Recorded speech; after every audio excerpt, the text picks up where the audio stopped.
बिस्मिल्लाहिर्रहमानिर्रहीम। अस्सलाम वालेकुम दोस्तों, उम्मीद करता हूँ आप सब खैरियत से होंगे। दोस्तों, आपके अपने YouTube channel GM Punjab tractor में आपको खुश आमदीद। दोस्तों, ये अभी गन्ने की फसल है।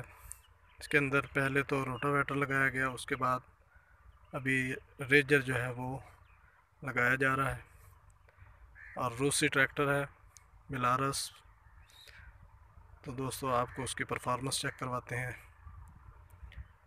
अगर आप मेरे चैनल पे नए हैं तो इसको जल्दी से सब्सक्राइब कर दें। वीडियो पसंद आए लाइक और शेयर ज़रूर करें। तो चलें आपको परफॉर्मेंस चेक करवाते हैं।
दोस्तों, ये 3 एकड़ की लंबाई है, तो इसमें रेजर लगाया जा रहा है।